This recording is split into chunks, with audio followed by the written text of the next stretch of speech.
Hello, people. Welcome back to my show. It's me, Danny Graham.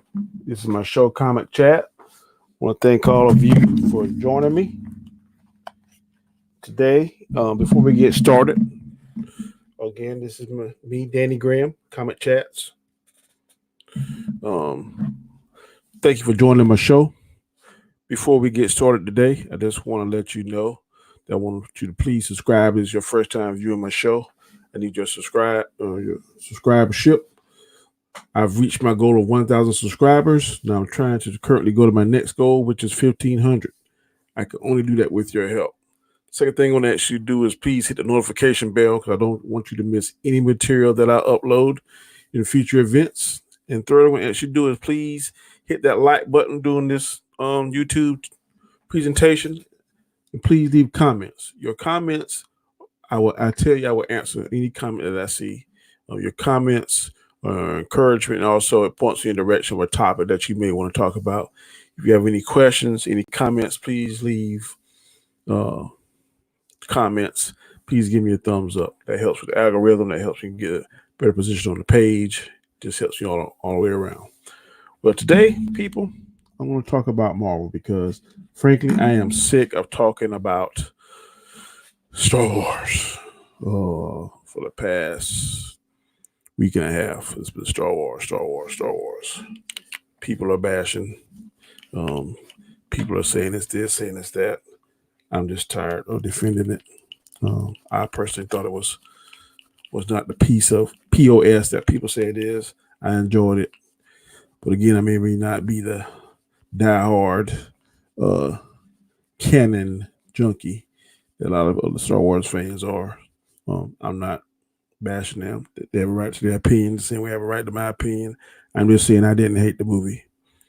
Was it logical? Was it a movie that you're gonna think and like, oh, how did I figure this out? No, there are a lot of unanswered questions. I will give you that. But at the end of the day, it's Star Wars. If you're a Star Wars fan, you should support it in some way, shape, or form. Anyway, enough of that. Enough of Star Wars.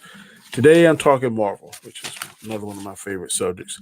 And today, I want to talk about rumors. Rumors. The things I'm talking about is not nothing that I have confirmed or nothing that is concrete.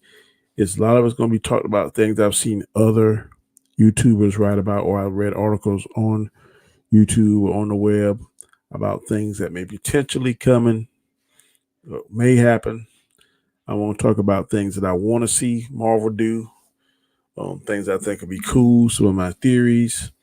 We're just going to talk and chat a little bit while I'm going to try and give you 1 hour, 60 minutes of my time. If you have any questions, then please, by all means, jump right in. The first rumor I heard is that SpiderMan will make a cameo in Venom's universe. And all I can say on that is I'm ready for it. I have a good friend of mine who totally hates Venom. Doesn't like anything about it that I can remember him saying. But I've always said that Venom is an alternate universe, another part of the multiverse, and that the Spider-Man and the Venom that we're used to seeing in the comic books and on TV was not the same Venom. But I think that some kind of way it's going to be the secret invasion. I'm hoping they're going to throw Madam Web in it some kind of way. I think that most definitely you will see Spider-Man in Venom's universe. I have a guest that's coming on. It's going to be Miss Mama Bear. I'm going to add her into the stream. How you doing, Mama Bear? Hey, Danny. Also, another guest I'm going to add is Mr. Chris Knight. Hello. Hey, before we get started, just go ahead and explain who you are, where people can find you. Oh, me? Conversation. Me or Mads? Go first. It doesn't matter. Well, ladies first, of course. Okay. Hey, y'all. Mads Mama Bear here. You can find me at Mads Mama Bear on both Twitter and on YouTube.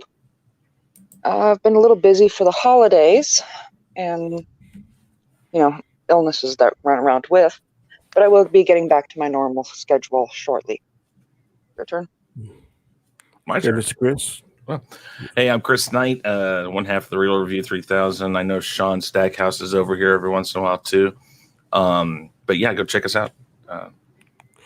Well, first, want to thank you for joining my my chat. This is going to be something I was thinking about today because, like I said earlier, I am sick of talking about Star Wars because it's frustrating me.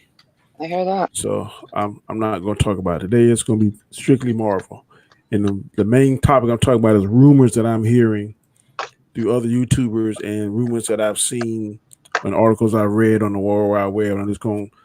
I got 9 of them listed, and then we can discuss them as we go along.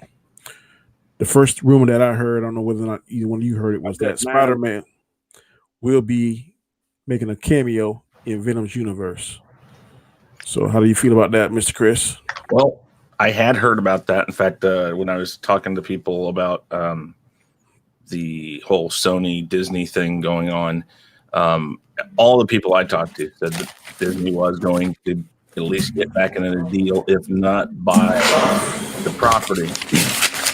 But in order for Sony to basically allow them to have another movie or two or whatever the exact deal was, I can't remember now.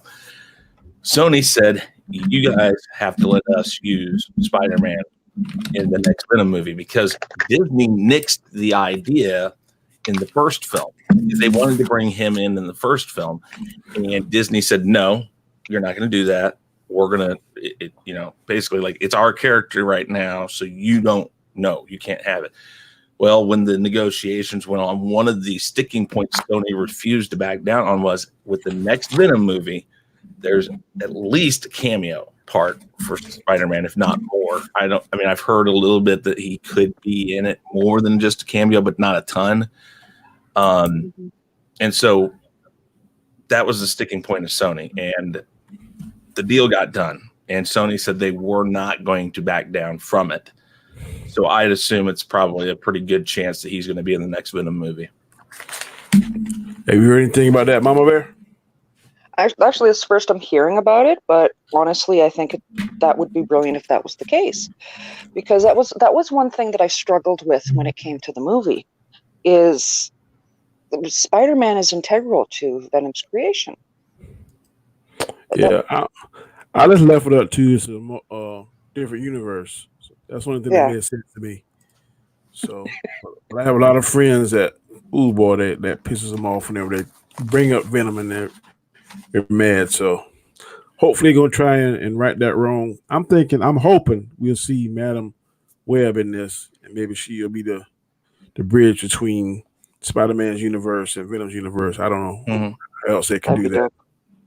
I still think, and like I said, when I was dealing with the whole Sony Disney thing, I read a lot about it. I talked to a lot of different people who are a little closer to it than I am. So there's 2 schools of mind on this with all the properties that Sony's talking about making, Madam all that stuff, Venom, all the different properties that go with the Spider-Man universe. And a lot of these plans that Sony has, it's believed by people closer to the situation that is more just little bits and little treats to try to entice somebody to come and buy it. Because here's the deal: if Sony sells to Apple or AT&T or whoever, there's several rumors of where they're going to go, because it's probably pretty certain here in the next year or two Sony will be bought out. But if they are, the rumor is that they could very well be in the clause of when they bought Spider-Man, that when they're bought, Spider-Man and all of its associated property automatically revert back to Marvel. If that happens, Disney automatically gets it anyways. So there's some question of this being, will Sony just say, hey, we need to hold off and use this for everything we can, or do we get Disney to buy in as much as possible on everything we can and actually try to make some money off of them? Because I'm not sure if Sony really has the staying power for a bunch of films in the Spider-Man universe. What sense would it make you to sell off your biggest asset? I mean, it's kind of crazy. That's true. And that's another thing. That's like where I'm in this but the thing is again, Sony isn't dying per se, but they don't have a ton of properties that are worth money. Like you said, their biggest one is SpiderMan. And the question here is how long will that keep them afloat before they have to sell out to somebody? And then if they are going to lose it, what Sony and their board, who's going to make the determining factor of how much money they make, if it's found out that they're not going to get Spider-Man, who's going to buy them and for how much? Yeah. See, so I think they're kind of nailed against the wall. I'd have to find the article where I read that, but I found it really intriguing that, like I said, a couple things I've read said that if Sony is bought out, that Spider-Man and that property reverts back to Marvel, which now is, of course, Disney. So it's interesting. But no, I mean, I'm interested, though, because Sony's got a lot of good ideas out there that I've read about for Spider-Man. So interesting. Well, the next rumor that I heard is that this is totally rumor what I'm telling y'all. Doctor Doom may possibly be the next villain in Ant-Man 3. I've seen that. I don't know. I don't remember any comic book where him and Ant-Man ever clash, but like I said, I'm reading some articles and other YouTubers. I've seen that. I follow this YouTuber called Everything Always, and he made that video last week. So what do you think about that, Mama Bear? Would you like to see that? I'm with you. I don't recall any, but in the same respect, I was never really a huge Ant-Man fan to start with. I mean, I love the movies; they're phenomenal. But yeah, he wasn't one of the characters I gravitated towards. So my knowledge of his lore is kind of scruffy at best. No. I think they're going for just a big recognizable villain name. Yeah. Honestly, I would have really loved to have seen them go back to Yellow Jacket, revisit that again. Yeah, I think he was a good villain. I definitely want to see Doom, but I don't want them to bring it out in Ant-Man. I think that'll be kind of wasting his talent and his power. I would want to see him in Fantastic Four. Whenever they come out with a rebooted Fantastic Four, then I think Doom and Fantastic Four go hand in hand. Not to mention that last Fantastic Four, I want to shoot somebody. They got Doom all wrong. I don't know what. They got so much wrong. I don't mind the blended family. I was cool with that. I heard some people say some things like that. But just the way they did Reed with those things on his arm. Yeah. And the Human Torch had to have more or less of a fire starter to start to ignite himself. The only one that seemed true was the Thing and Invisible Girl. Didn't have anything crazy, but I never known the Human Torch needed a lighter to ignite himself like he did in this one. And I never knew Reed needed some kind of bracelets or whatever stuff to keep himself from stretching too far. So I didn't really care for that. And then the way Doom was created was totally crazy to me. So I don't know who I can't remember who wrote that or directed that. So, but it's something that can be forgotten. But I definitely want to see Doom done the right way. Oh, totally. I think he's much better for a Fantastic Four, and I would figure that that was a Fox property, wasn't it? I believe it was. Yeah, I believe so. I only watched it one time, and then that was enough. Yeah, you give Feige some time with it if he's still in charge of that, or if he's higher up, maybe like an Umbrella, whatever. If Feige has his hands on it, I think we get a decent Fantastic Four film with Dr. Doom. What I've heard, I've heard Dr. Doom mentioned in Ant-Man 3. I've also heard Norman Osborn. Again, that doesn't make any sense. I understand that. I think what they're trying to do is use properties that they have right now, because I'm not really sure, what Ant-Man, I really like it. I'm a KC boy, so of course, when you have the lead guy from Kansas City, you gotta support the thing. So, but that's like putting the Joker in a Green Lantern movie or a Superman movie. And I'm not really sure who you can put in there that's interesting enough to be a villain. Ant-Man never really, I never felt like in the Ant-Man movies like there was really a ton of peril. They're fun to watch, but they're just not real. No, the villains are just not really villainous. They're just minor inconveniences for the rest of the people because, it just doesn't come across like he's under any real strain with a villain. And before they come out with an Ant-Man 3, which I would assume would be probably Phase 5, before they do that, I would really hope that they'd think it out because they've done decently with them. It's just they can't. It's almost like the Thor right now of movies. They're great. They're not great. Let me rephrase. They're good to watch. They're fun, but you're not really ever going to be finding yourself jumping back to watch it again really quick. So, I'm not sure what Dr. Doom, unless let's go down a different path here with this. If Dr. Doom is brought in as the villain, perhaps he's just brought in to introduce him to this cinematic universe, the MCU, and at the end or near the end, you bring in the Fantastic Four to introduce them. Because they're working right now towards trying to build who the next event is going to be. So you need to build villains, new villains. You need to bring in new characters. Because you can have some of the old Avengers in this, but you're not going to have all of them, of course. So you might find a way to bring in Dr. Doom as long as you maybe introduce the Fantastic Four and act like they have some sort of that they have history with this guy. Because he is a Fantastic Four villain, and if you try to take him out of that element, it won't work. See, like I read somewhere in Ant-Man 2, remember the people that was after the Pym properties and stuff? I think they're being funded by either. Well, the next thing is Norman Osborn. So either Norman Osborn or Dr. Doom is after that technology, and one of those two were funding the guys that was trying to get the lab from Dr. Pym.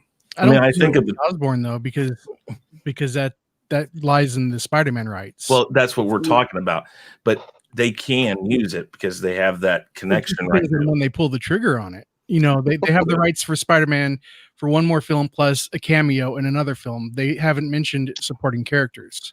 Yeah, but all I'm saying is for Ant-Man, you could do that. Ant-Man would have to be done soon.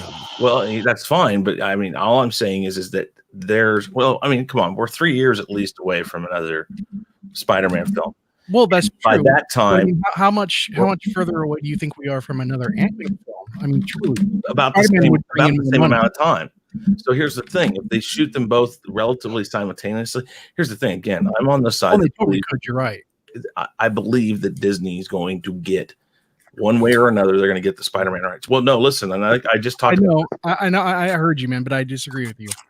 But that's if they sell, and it is what a lot of things are saying. It's I can't remember the name of the thing, but it's built into a lot of these Marvel, DC, a lot of these different companies have this thing that say once you buy the rights, if you sell and you no longer are around, in other words, Sony sells, those rights then go back to Marvel.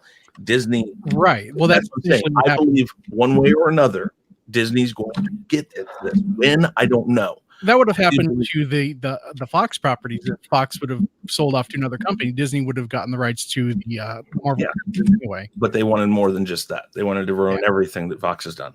Pretty much. What my thought process here is, though, Norman Osborn makes a little more sense, just a little, not ton, because I don't think Dr. Doom or Norman Osborn really belong in Ant-Man. But I don't either. It would be weird. Yeah, but Norman Osborn. Sean, we just talked about there's rumors that I'm hearing, and we just going over them. 9 different rumors. This is the third one out of the 9. We just discussing. Does it make sense? Does it make sense? We would like to see it. We would like to see it. I for one, see it, man. I just don't. I don't see how they. We agree. We want to see Doom, but we want to see Doom in a Fantastic Four movie, not in the Ant-Man 3 movie. Yeah. And none of us can recollect whenever reading in comic books, Ant-Man and Dr. Doom or either the Green Goblin ever clash. I don't remember any of that. No, but you see, So- Green Goblin, if they don't have him as the Green Goblin yet, if they just have him as the scientist with an evil tendency or some part of this. Well, Norman Osborn never really had an evil tendency. I know that's the other problem. But if they keep him as Norman Osborn, let's say he's not necessarily starting to be, maybe at the end or whatever, he starts to become evil, but not the Green Goblin. But he starts, because there's different ways that he's become that. Well, I also read that he may possibly be replace Iron Man in the Dark Avengers. I think he takes on the Iron Man suit of sorts to make his own suit. So they may go that route. I don't know. Dark Avengers, Justice League Dark. I mean, man, I've just read. I would love to see a dark movie of like one of the two universes, because there's so many compelling characters. Man, I think you'd probably see Dark Avengers before you'd see Justice League Dark, to be honest. Just because of the success of the Avengers as opposed to the Justice League.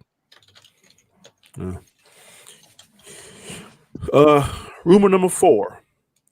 Oh, y'all remember in the timeline they're talking about what if? I love what if comic books. I think I got one right here. Mm-hmm. Those are always very cool to speculate on. This one is what if Wolverine was the Lord of the Vampires? Oh One of man, my favorite.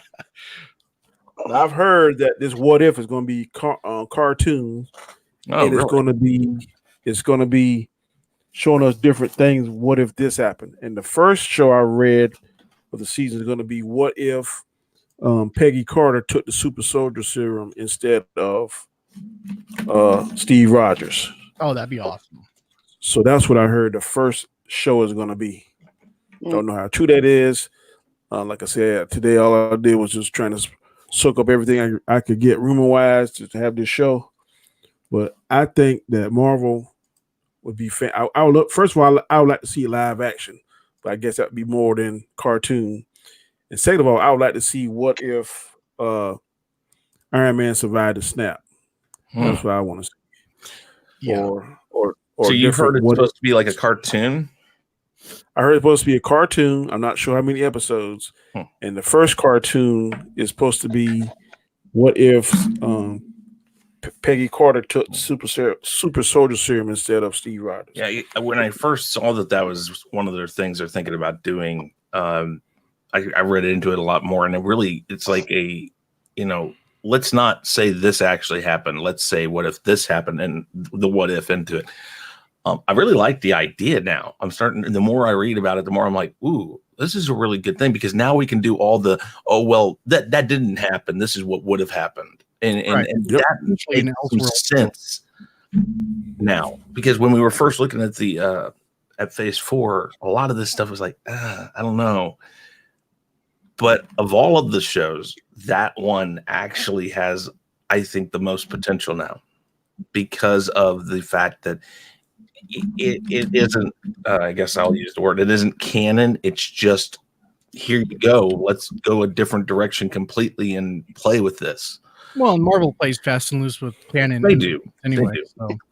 So, and I think that animation is probably the quickest way to do it, and definitely the cheapest way.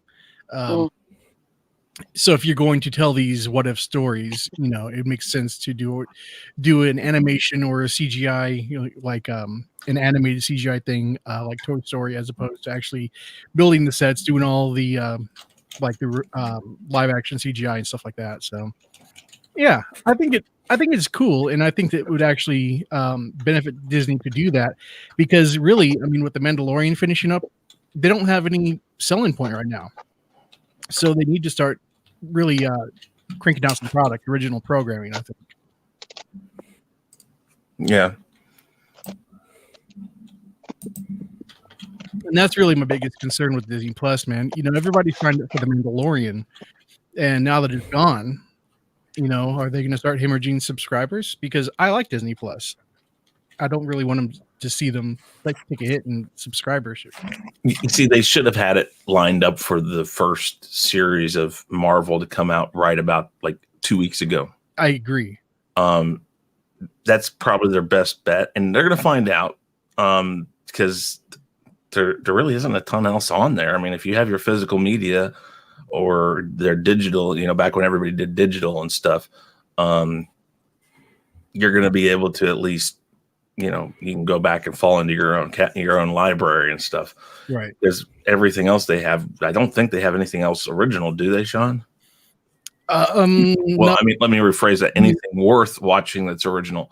No, I mean, talk about on Disney Plus. Yeah, they have like Jeff Goldblum, his reality show, which is interesting. If you like Goldblum, I like Jeff Goldblum. I do too, and that is interesting. You're right, but like they did a Lady of the Tramp live action remake, which that was horrible. Oh, I couldn't even get 5 minutes into it. I was like, okay, I'm done. Yeah, and I love the original movie. I do. I still. Did y'all see the live action Mulan preview? Yeah, that's when I went to Star Wars. Mm-hmm. It looked like it might be all right. Yeah. I'm more excited about it than I was beforehand. That's for sure. Yeah. So hopefully Disney won't mess it up. But I really want the what if to. The more I read about that, the possibilities of what they could do with that could be outstanding. Absolutely. I wish Star Wars had a what if. God, that was awesome. Oh man, and they might. It's Disney. If Disney were smart, that's a way out of this. But then again, the wrong people are in charge of Disney. The only reason why you get decent Marvel. I don't know. If you're talking Disney Plus, you might anything on Disney Plus might be a Favreau Filoni thing if it's Star Wars related. It could, and that's fine. But Kennedy's still got her hands in it, and until Kennedy's out, I can't be 100% positive of what you're going to get with Star Wars. I understand that, but I mean, it's possible. See, there are conflicting reports on Kennedy. Nobody really knows exactly what's going on. Some people say she's there just as like a figurehead only. She doesn't really have any authority, and other people say that's not true. So, really, I mean, it's just speculation at this point. The next rumor I heard, you got anything you want to say, Mama Bear? I think they pretty much covered it all. I mean, okay, yeah. Just want to make sure if you have something to say, you can be heard. I know how to interrupt. Next rumor is Thor: Love and Thunder. Now, my question is, how is Jane going to get the hammer? Because right now, Thor has both hammers. Yeah. So I don't see what's going to happen. And if they stay true to comic books, the last time we saw Jane is not sick. She's not suffering from any kind of illness. Yep. So how is she going to get the hammer? Then if they bring in Better Ray Bill, he's supposed to get Thornbreaker. So is that going to leave Thor hammerless? What are your thoughts? Does Thor even, if you go by the Marvel movies, like if you go by Ragnarok, does Thor really even need the hammer? Because didn't he? Thor doesn't. He without the hammer, right? In Endgame, he just checked to see whether or not he was still worthy because he's feeling sorry for himself. But he doesn't even back to his hands. But no, let me change that, because if Captain America went back and made everything right, didn't he get a hammer back to put it back into place? Yep. Did he? Technically, it's one of those things that had to go back. Remember, Steve Rogers is able to carry the hammer now. He took the hammer and all of the Infinity Stones. Yeah, all the Infinity Stones back. I don't know. Again, like Sean and I have always said, when you introduce time travel in this universe, you really screw with a lot of things. But also, did they put the ether back into Jane? I think they would have had to. Maybe that's how they're going to explain her sickness. Maybe it's ether sickness. Maybe. That's the only thing that gonna make sense. Because she was sick in what was it, Thor 2? Dark. Even Ragnarok. I mean, when they went Dark to World. The ether, wasn't she sick with the ether? And when they went, no, that was Endgame, right? She was sick with the ether. So, yeah, that might be the best way to do it. I mean, it is essentially Infinity Stone. It is an Infinity Stone that, and basic human, she shouldn't be able to, contain that. Yeah, I agree. But I mean, it is Marvel, so they, like I said before, they play fast and loose, but the way that they do it actually works for the brand, I think. Mhm. So it's all good. I'm thinking this is the one upcoming thing that Disney has mentioned that really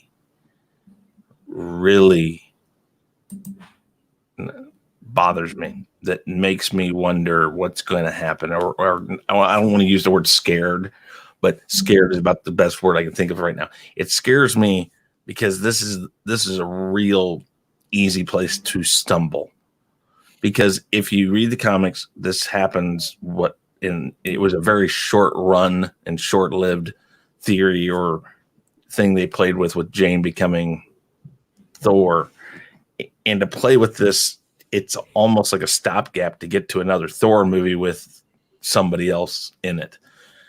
Yeah, I'm just really worried where they go with this, and then after what they did to Thor, it's like, what are you really trying to accomplish with this? Because you really tore Thor down to a nothing person and a nothing character, and even though he wasn't really important or not the greatest films, it's not something they should have done. And so now, well, the way they treated him in Endgame. well, Yeah, I agree. I agree with that, and Well, they should have done it just for a brief period, not the whole movie. yeah, absolutely. Exactly. I kept on thinking he was going to come back and When he Thor. had both hammers and he summoned his armor and stuff, he should have been a regular Thor right there for the fight. I agree. 100%. And I think that might be why people are a little apprehensive going into Thor: Love and Thunder. They really made Thor the comic relief of Endgame, and going into Love and Thunder, the potential to give up the mantle of Thor to Jane Foster. People might be worried about that whole woke agenda thing. And I'm not really worried about it because it did happen in the comic books. There was a storyline, so I think as long as they follow that, it might be cool. But I can see how some people might be a little concerned. I want to ask you this, and I'm not prejudiced. Okay, I want to put that disclaimer out there. I'm in an interracial marriage, but it seems like woke and SJW pisses off or ruffles white males' feathers more so than black males, because Yeah, that you mentioned that. stuff that I see a lot of white male YouTubers complain about, I'm not really even sweating that. I think, and I'll just see if Sean agrees with me. I don't think it bothers us 100%. What bothers us is that we're constantly being told, because we don't like something because of the way it's represented or it's treated. We're constantly being told, "Oh, you're just a white male. It's expected that you don't like this," or that's expected. Like, we don't have a real opinion on it.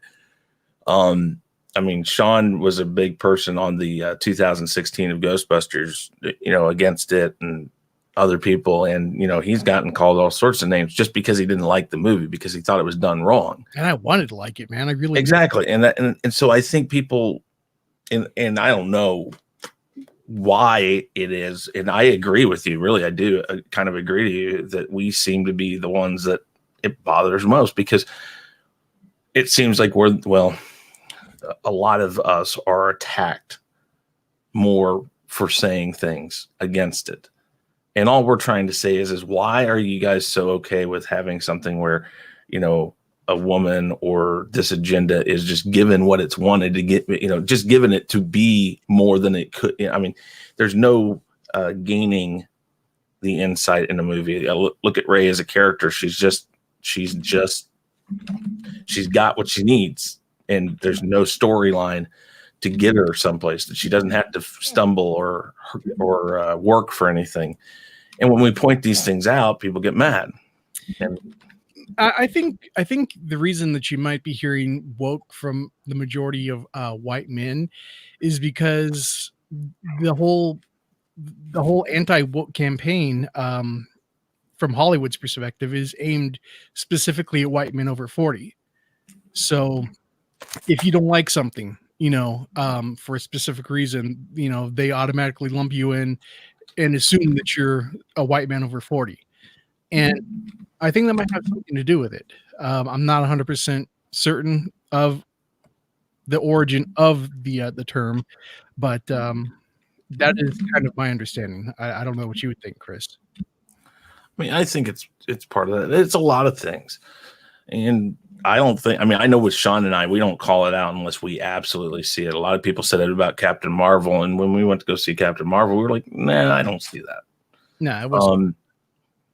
But it's definitely in our minds that we see there's a chance. And maybe what Sean and I think is more along the lines of we see where the possibility of that being called out is, not so much that we're calling it that. It's going to be very easy for people to say that this is a woke agenda with Love and Thunder. But yeah, like Sean said, there is precedence for this. It's been around before this even came up as a movie.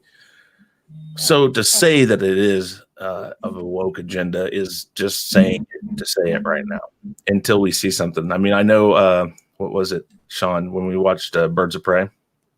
Yeah. The trailer. I don't know. I don't see too much yet. But, there's things that concern me, but it's not about woke. Yeah, and I think Birds of Prey went back and kind of retooled some things after the original trailer from what I've read. So I'm just expecting a fun popcorn movie with that. I'm not really worried about it being woke or like a culture type film, so yeah, I'm actually looking forward to Birds of Prey. Yeah, into all DC properties. But and as far as Thor is concerned, I mean, this is going to be the 4th Thor movie. So if they would have gone with Jane Foster, at the end of the first movie or introduced her in the second movie, then maybe I would have jumped on the whole the woke train, But this is the 4th outing under the Thor title, so yeah. I mean, especially with it being Disney, and everything Disney politics, if it was Disney trying to force their agenda, I think it would have come in an earlier Thor movie. What do you think, Mads? Do you have an opinion on it? I just basically walked back in. We're still talking about Thor. Jane and Thor and all of that. Yeah, and I was just saying that I don't really consider it being a woke agenda right now because this is the 4th installment of the Thor franchise, and I think if this were Disney trying to do politics, they would have pushed this a lot earlier in the Thor franchise. Yeah, honestly, this is something that, let's face it, most of us who are fans and all of that know the history.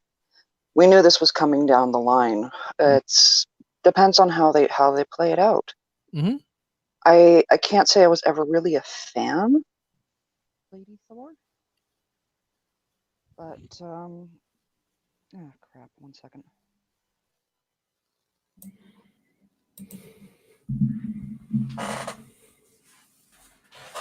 We lost Mads there.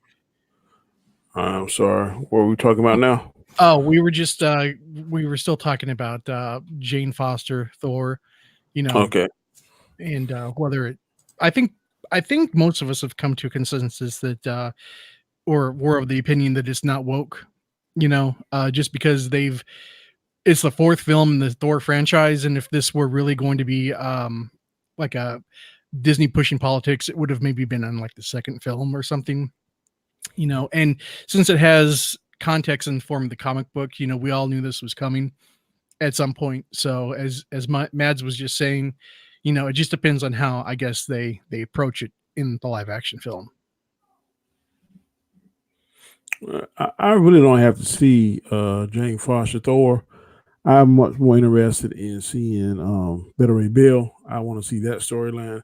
Not that I got anything against Jane Foster. I mean, it's just if I got to pick my preference would be Better Ray Bill over a female Thor. In my mind, I'm thinking of a female Thor going to be a little bit more muscular than Natalie Portman. I mean, I can't even picture her in my mind in the Thor suit. I mean, I want to see somebody a little bit more muscular if I had my hands in the cake mix, so to speak. But I'm with you there. if they show it, if they go there, then of course I'm going to go watch it and support it. But if I had a choice and I was going to have to pull the trigger, I would go in the direction of Better Ray Bill. I think it would be a more interesting storyline than the Jane Foster, so to speak. Well, regardless, I guess, of who takes on the mantle of Thor, I just hope they treat the films with a little bit more seriousness than Taika Waititi treated Thor Ragnarok. And I like Ragnarok, but when I look back at the MCU, I think my issues start with Ragnarok as well, with things becoming a little bit cheesy and maybe not the best possible film it could be. But maybe that's just me. Yeah. Oh, sorry. Go ahead. Yeah, and one second, I was about to go to the next rumor unless you had something else to add, Chris. No, that's fine. The next rumor I heard, Vision is dead, as we know now, but he's going to be in the WandaVision.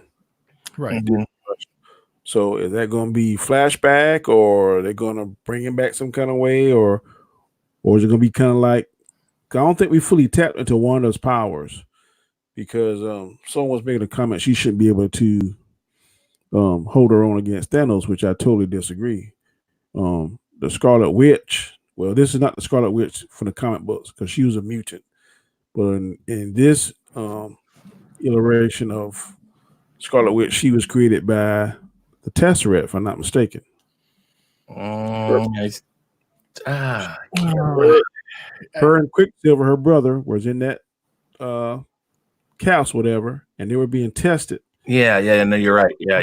You're right. It's been a while since we've seen. See, here's where them now owning the X-Men is going to be really interesting. Do they just drop their current storyline and now say, oh, well, she was a mutant being tested? They could just, kind of like, well, they could drop subtle hints of like, oh, she was mutated, or, because they never said. They were very careful, and as Sean has been saying, fast and loose with those two, because they were mutants and everybody knew it. So they were very right. They never hinted. They never really said for a fact who her father was in Age of Ultron, did they? No, I got the vibe that they did test on them with that Tesseract, and that's how they got their powers. The same way Captain Marvel got her powers from the Tesseract. Yeah. So, I mean, with them owning the X-Men franchise, I suppose I was going to say, I suppose they could, retroactively go in and saying, well, Magneto was the father of them all along. But if they end up casting someone like Denzel or something as Magneto, I don't know how that would work, I guess. Yeah, they say that Wanda Maximoff of the MCU, played by Elizabeth Olsen, develops her powers due to exposure to the Mind Stone. The Mind Stone. She joins the Avengers in helping them take down Ultron. What was it, Dan? That doesn't make sense. The Mind Stone is what's embedded in the Vision's head, right? Yes. At the beginning of Age of Ultron, that's when they were introduced. Mm-hmm. The Mind Stone wasn't even in the play then. It was a Tesseract. I'm just reading off of what they're saying here, which I didn't think that. I still say they can go with she's a mutant. I think they can play that game. I think they could. Okay, well, I'm curious how they're gonna bring Vision back. It must gonna be a flashback or a period, or it might just be a standalone period of time before he got killed. Didn't Vision take her to protect her? For like in where they did the scenes in Infinity War. I think they were both laying low, actually. So maybe that's what this is that what happened during that time? It'd be that time period, yeah. Get off, stupid. And that'd be okay. Mm-hmm. I'd be fine with that. Again, anything to give more context to what we've seen, I'm okay with, as long as it makes sense what they're doing. Yep. Yeah.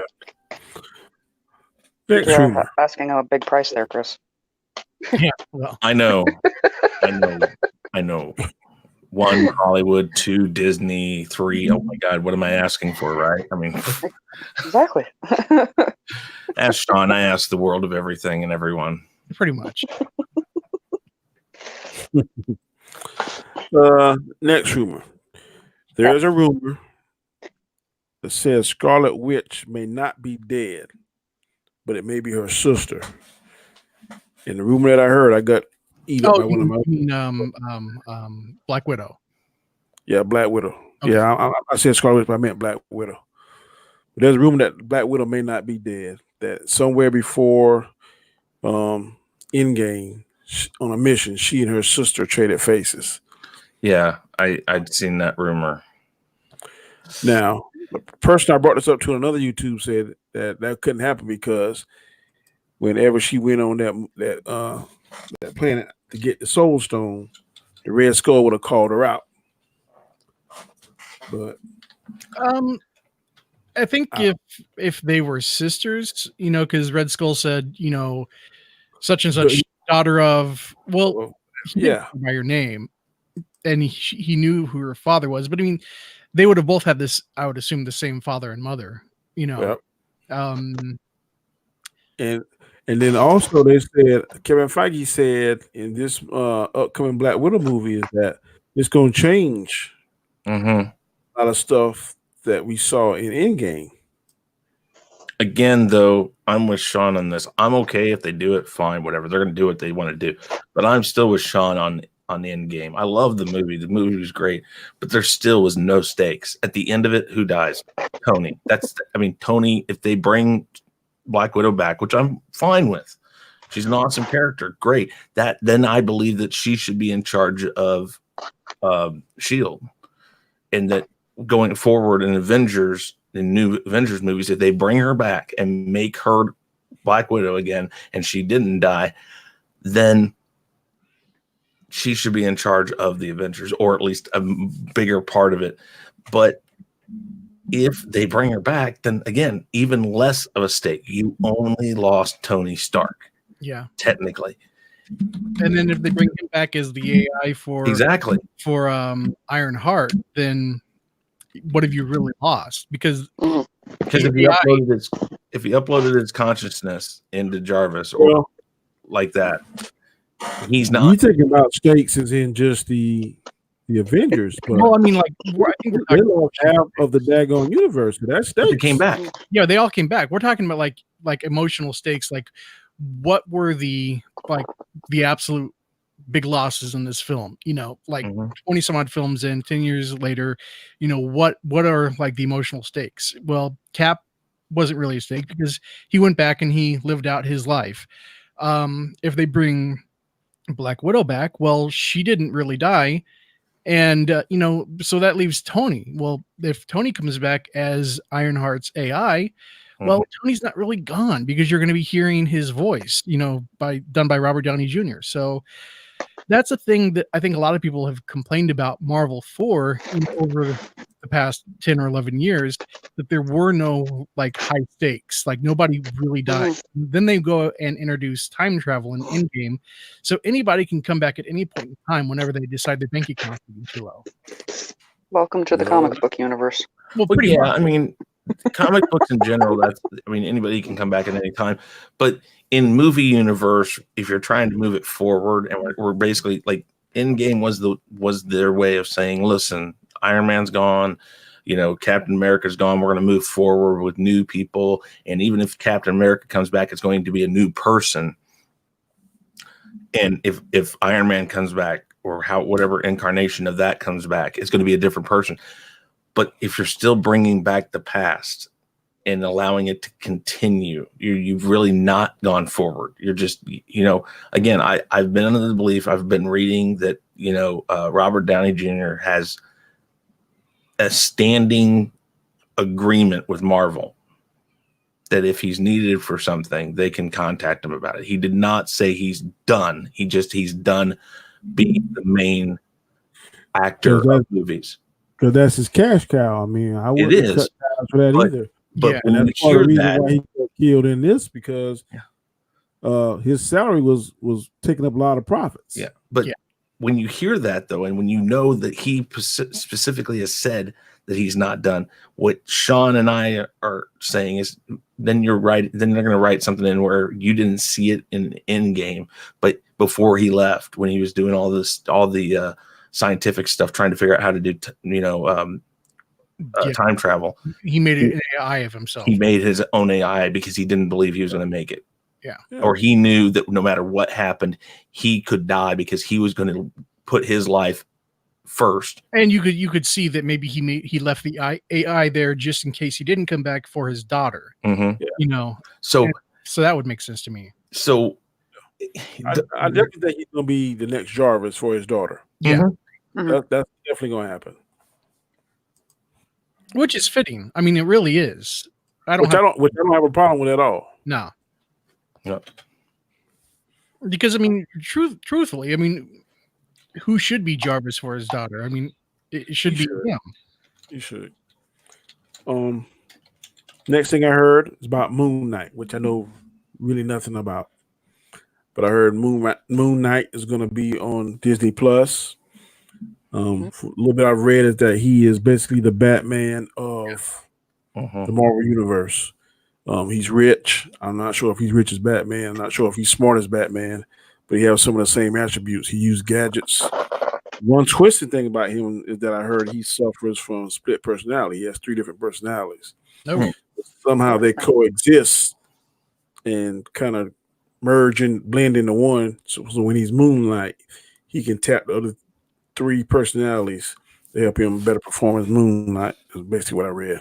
That's cool. So, yeah, I've heard a little bit about this, and I've always known him as a poor man's Batman. That's about all I've ever really read, and I don't he know. has a big following. Does he? I've heard that, but what's funny is I've never heard anybody talk about it. I've heard people talking about him. I've never really gotten into the character. His powers are similar to kind of like how Black Panther got his, not an herb. Mhm. You remember when he lost his herb? I think he had that cat guy that he got his powers from. Mm-hmm. So apparently, Moon Knight got his powers from some moon god in Egypt. He was somewhere in Egypt on safari or doing some kind of mission. There was some kind of moon god or something that gave him some of his powers. Now, I'm not even sure what his powers are. Being bright as the moon, apparently. But apparently, that's going to be on Disney Plus. I'm thinking in 2021, what I read. So I'm kind of curious about that. I'll definitely watch it, man. Definitely. The last rumor I heard is She-Hulk. Mhm. It's going to be on Disney Plus, and that's going to be an origin story. And I heard her name kicking around was, I think her name is Patricia Patton, Yeah, I heard something like that. because I think she played, what's that video game with the people were green, they had the long fangs. It's a movie off a video game, one of them crazy video games. But she played in there, and there's a picture of her in that green makeup, and then a picture of her as a She-Hulk, and it looks pretty good. So, I mean, I'm completely on board with the She-Hulk series. Oh yeah. You know, mainly because they haven't had the rights to do any standalone Hulk films, and so I think any type of like Hulk universe type of live action would be awesome. I think so. I mean, I'm with Sean though. I'm not with him. He didn't say this, but I'm not happy that they haven't been able to actually tap into a Hulk movie. Well, it's because the rights. I know, with, Universal. Universal, yeah. Yeah, and this whole I didn't like the first Hulk. Second Hulk, or the one with Edward Norton. I like that one, but the one with Pat, I can't think his name. Oh, the one that was like back in 2004 or so. I think Ang Lee was the vid was the director. I hated that one. Hot mess, man. That was a hot mess. I liked it. Yeah, well, I figures. Yeah, Go I didn't figure. like Hulk. I didn't like it at all. I think that was the one with Jennifer Connelly, right? Yeah. Mhm. Maybe that's what I was paying more attention to. I don't know. Probably. Like, ooh, it's Labyrinth. Yeah, I can totally see that. But You remind me of the Babe. What Exactly. Babe? But yeah, She-Hulk, man, I think it's a great idea. I think it's a great idea. So I guess Disney has the rights to do live action TV of Hulk properties and not necessarily motion pictures, because I would assume that the film rights for She-Hulk would be bundled up with the Hulk, like Spider-Man is bundled with the Spider-Verse character. Hmm. So I don't know, but if you read into all these, who owns the rights, who owns the property, and all that, a lot of this stuff, TV rights do change, and they're not necessary. Most of these things, like what Sony owns, is primarily movie rights and stuff like that. Like with Spider-Man, like I know that Sony made Into the Spider-Verse, which was animated, but I know Disney can also use Spider-Man in animation as well. Yes. So, and they also have all complete toy merchandise sales. So, yeah, I don't know. I think it's ridiculous. You get all these properties out there, and then you say, well, these people can make it, but these people can't. These people can make this, but they can't make that. And it gets really confusing. And the only people who are really suffering from it are the fans. Well, you have to remember, though, that a lot of these deals were made long before streaming was even considered. Oh, yeah. Most of these things we're talking, some of them start back in the 70s and 80s, and they've just trickled to one company or another that's been bought out. And it's a mess. Yeah, and I mean, that's kind of where we're at right now on comics in general, except for DC. DC, they own like all of their stuff. So, I mean, Marvel owns all of their stuff now, except for the film rights for Hulk and, of course, Spider-Man. So we'll see how that works out. But yeah, man, She-Hulk, bring it on. Yeah, I want to see She-Hulk. I'm sure I'll keep popping in and out of other duty on work calls. Oh, it's all good. But a friend of mine just texted me. He wanted to talk about the Mandalorian. So if you don't mind, you can cover that real quick. Sure. I thought the series was fantastic. If it was me, I would stick with Dave Filoni, Jon Favreau. It's theirs. I don't think it's going to go away from them. Tiki Watiti, and I would love to get that Deborah Chow. Yeah, those are four cool who I would keep it with. But of course, one of my other buddies said that they can't do that because she's mainly putting all her talents towards Obi-Wan Kenobi. But exactly, that Obi-Wan Kenobi will be coming out after Mandalorian. Kenobi comes out after season 2 of well, because they are making season 2 of Mandalorian now, so theoretically, I'll be working on that now. Let her do the first 2 or 3 episodes. Then I will pass it on to Tiki Watiti, but I heard he's doing Thor. If you're not going to limit him to, or you're not going to strap him into like a streaming service. No, really not. I would strap him, but hey, look, I'm gonna give you X amount of dollars. You come and direct this. You're not locked into it. Just one for each episode he directs. Give him X amount of dollars. That's what I would do. Yeah. I think that if they like bounce one to the next between the Mandalorian and Obi-Wan when they do it, I think Deborah Chow will be able to help out with the Mandalorian. I think Taika Waititi, he could do it too, but he's going to be more. Yeah, I don't have anything to do right now. I'll go ahead and do one. Yeah. I am kind of surprised that he pulled off 8 as well as he did. There was some question because he really? is well, like what he did with you think because has more of a comical sense to him. Yeah, I mean he's kind of a wild card, but he played this one really well, really well. I mean, and I will give him credit for that. As a director, he played it right into the line of the rest of them, and the last part of the season came together beautifully. And I feel much better about this series than I was in the middle. there's only one absolute episode that I think totally could have been written out, even though I think it was a good episode. It's the one that they were in the space prison. Nothing from that ever made it past there. So it was kind of that was a total throwaway as far as what happened in the season. The rest of it, everybody he met, everywhere he went, somebody at the end was there from those things.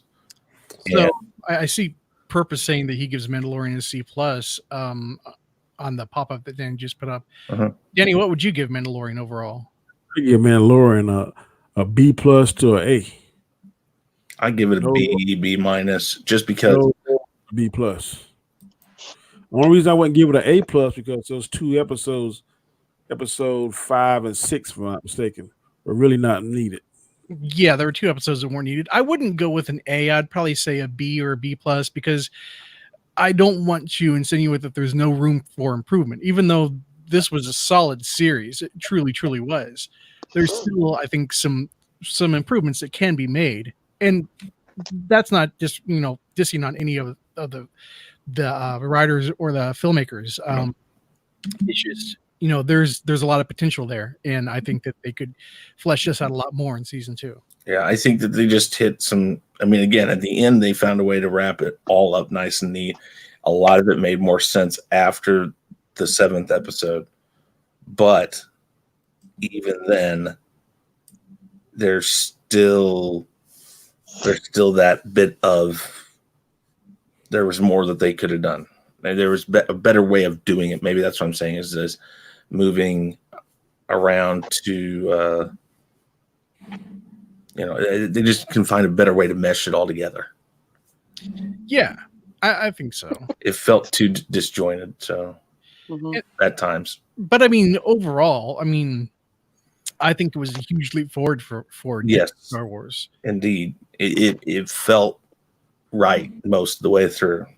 And that's my biggest issue with talking about Deborah Chow and stuff. As long as they can work out a way to share her between the Mandalorian and Obi-Wan Kenobi without taking anything away from either series quality wise, I'm good with that, because I think Deborah Chow has a really good handle on the Mandalorian and hopefully going forward with Kenobi. I tell you, some of these assholes writing this stuff, I know, it's pissing me off. Yep, you gotta love the ban function, and I ain't good at ignoring it either. All right, I'm sorry, guys. I'm trying to. Oh no, it's okay. You've got Chris and I have done this a bunch of times on our channel. You've got these keyboard warriors that come after you for no particular reason. Yep. So we've just learned to kind of laugh it off and kind of troll them back. And yeah, sometimes it makes you really get there. But I saw some of that stuff, and yeah, it's just like there's no real good way to troll back at that. No. That's when you just got to block. Being disrespectful, all kind of crazy stuff. Well, I unblocked 2 of them, so. Well, guys, I appreciate it. Anything you want to talk about before we leave? I'm open. Judge. Well, if you want to listen in on more Mandalorian, more about the Mandalorian, we're doing the Mandalorian Roundtable here at 6:00 our time. So right after this, really. So whatever time it is where you're at in about 15 minutes. Okay. All right. Well, I was gonna ask about what y'all thought about the Michael B. Jordan, Calvin Ellis Superman thing, but seeing as you guys gotta go. No, that's a great idea. Because that one keeps surfacing.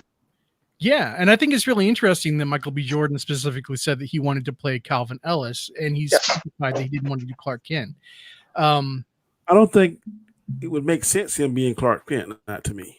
No, and I think there's someone else out there comparable to Superman that he could play. I think he can knock it out of the park. Oh yeah. Yeah, he doesn't want to race swap another comic character. Come on. No. And I think Michael B. Jordan is coming at this from a fan's perspective. Yeah. Just look at statue. He's not as big as Henry Cavill is. Humongous individual. Well, when I see him on The Witcher, I'm like, good Lord, he looks big on The Witcher than he did as Superman. Yep. So I don't think he can fill those shoes as far as that. The only person I've seen that seems comparable is the guy on the Crisis on Infinite Earth, Brandon Ruth. Mhm. He seems to be the same statute, height, weight, width, I guess, of Henry Cavill to me. Maybe not as muscular, but Yeah, I think when they cast Superman, they've always casted like around 6'1", 210 pounds. I think maybe they're 6'1". Could be, but it's usually right around there, because I know Christopher Reeve was like right around there too, even though he didn't look as muscular as Henry Cavill. No, Henry Cavill is a beast. Yeah, he carries it much differently than Christopher Reeve did. He was the traditional slender Superman. Yeah. But yeah, man, Brandon Ruth on Kingdom Come Superman, man, he is built more than he was during Superman Returns. It's crazy. When I saw that, I was like, holy crap, this looks awesome, man. I won't lie, I got a little giddy when I saw him in the suit. Yeah, me too. That's funny. But I love Superman, so I say give me all the versions of Superman that you want to give me. You just, for the sake of the casual fan, you need to establish the Clark Kent Superman first, because it might confuse everybody and it might piss off people that aren't comic book fans. We're like, where's Clark Kent at? So as long as you have them both going, I think it's awesome. I just don't want to see Michael B. Jordan get burned again.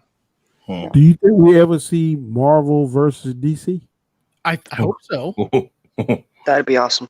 I mean, like a Justice League versus the Avengers thing would be freaking awesome, man. Well, you could put your question to rest, Sean, because I know that Disney owns Dragon Ball. Do they? Oh, yeah, they do now. I didn't know that. Hey, Danny, I'm gonna head out of here. I gotta head back over to my stream. You come. All right, I appreciate you having me on. Thank you, Sean. I'll talk to you later. All Matt, I'll talk to you later too. Later, Chris. I'm gonna catch a show, Chris. I'll see you. Mm-hmm.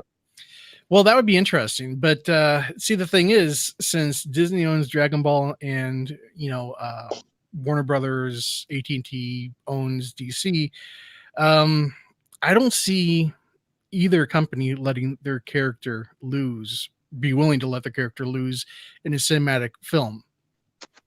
Especially Superman, maybe more so Superman than Goku, because Superman is like the heart and soul of DC Comics. Yeah. Mm-hmm. Well, he lost to Batman. Well, that's because Batman was using kryptonite. I mean, and he didn't technically lose. I mean, he didn't die to Batman. And we're talking like the death battles with Goku's always been to the death. Come on, man. Man, I'll give you that. Yeah, I mean, like I've said before, the only reason why he's not dead is because he called out Martha, and that threw Batman off for a while because both their mom name was Martha.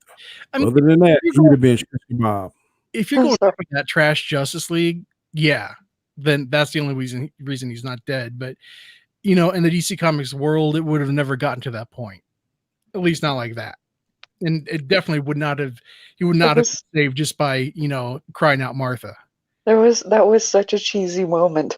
I know. Oh, we absolutely hate each other, but hey, our moms have the same name. Let's be best friends now. Yeah, I agree. Really? Yeah. I agree. There are parts of the part that Batman's killing people. I've never seen that in the comic books. I mean, he was killing people and effing people up left and right. Which I don't have a problem with it. I like that Batman, but I mean, yeah, a head scratcher. I've not really read the comics. I know that Batman has killed in quite a few Batman films. Like Batman Returns, he killed quite a few people. Batman, he killed some people. So I think the only two films that he hasn't really killed anybody in is the two Joel Schumacher films. So cinematically speaking, I don't have a problem with it. But yeah, I don't really remember anything in the comic books to really. No, that was his one code. Mhm. But I want to tell y'all I appreciate it. Thank you for joining me. We've been on about an hour and 10 minutes. I gotta go take care of some other stuff, work related. But as always, Mama Bear, it's good to hear your voice and see you. Thank you for joining me, Sean. Thank you for joining me. Before we go, please let the people know where they can see you at and Matt- find you at. Of course. And thank you again for having me on. Not a problem. Hey y'all, Mads Mama Bear here. You can find me at Mads Mama Bear, both on Twitter and on YouTube. Very cool. And you can find me at Sean Stackhouse Reacts on YouTube and at Sean Stackhouse on Twitter. All right, people. Thanks again for joining us. We'll do another live stream next Sunday, like I always do. Not sure what time because I'm always competing with the NFL, and that's a pretty hard competitor to deal with. But everyone that joined my show today and made comments, negative and positive, I appreciate it. Please subscribe to my channel. Please hit notification bell because I don't want you to miss any material that I upload. And please leave me a comment and a thumbs up. Take it easy, people. Thanks.